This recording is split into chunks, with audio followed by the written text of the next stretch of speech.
அனுபமா பரமேஸ்வரனுடைய 2வது பேட்டி மலையாள சேனல் கொடுத்த 2வது பேட்டி பரபரப்பாக இருக்குது. மிக முக்கியமான ஒரு விஷயம் என்னென்னா, இவ்வளோ சின்ன பையன், இவ்வளோ தம்மாதுண்டு பையன், இன்னும் மெச்சூரிட்டிலாம் அதிகமாக இருக்குது.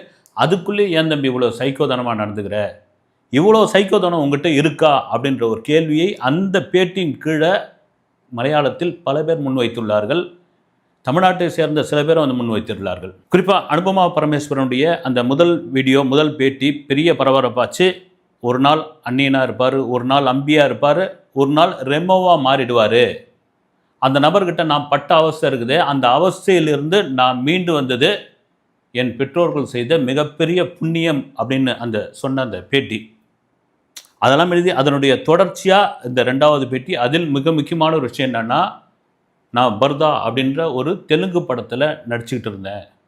அந்த தெலுங்கு படத்தினுடைய ப்ரெஸ் மீட்டு ஹைதராபாத்தில் நடந்தது. அந்த ப்ரெஸ் மீட்டில் நான் உட்காந்துக்கிட்டு ஊடக நண்பர்கள் கேள்வி கேட்குறாங்க. அவங்க கேள்வி கேட்க அந்த பட சம்பந்தமான கொஸ்டினாக கேட்க ஒரு கட்டத்துக்கு அப்புறம் நான் வெடித்து அழ ஆரம்பிச்சிட்டேன். என்னால் அந்த அழுகியை தாங்கவே முடியல. அந்த மீடியா நண்பர்களுக்கு நான் எதுக்காக அழறேன்னு சில பேருக்கு தெரியாது. பல பேர் என்ன நினச்சிருந்தாங்கன்னா, இந்த கேரக்டரு, அந்த படத்தினுடைய கேரக்டரோட அனுபமா ஒன்றி போயிட்டாங்க, அந்த கேரக்டர்லேருந்து அவங்க மீண்டு வரல, அதனுடைய வெளிப்பாடு தான் அவங்க ஆட ஆரம்பித்தாங்க அப்படின்னு அவங்க ஒரு பக்கம் சொன்னாங்க.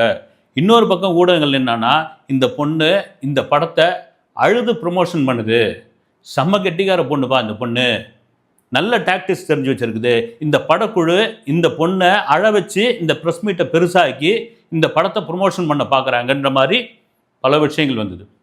அது சம்மந்தமாக அந்த படக்குழு, அந்த பர்தா படக்குழுவே என்கிட்ட, ஏன் அனு இப்படி அழுத நீ, இப்போ பாரு நாங்கள் தான் ஏதோ உன்னை அழ சொன்ன மாதிரி இன்றைக்கி ஊடகங்கள் எழுதிட்டு இருக்காங்க, பேசிக்கிட்டு இருக்காங்க அப்படின்போது அவங்கக்கிட்டேயும் என்னன்னு சொல்லலை. காரணம் என்னென்னா, அந்த ஃபர்தா படத்துடைய கதை என்னென்னா, நான் அந்த கதாநாயகனை லவ் பண்ணுவேன்.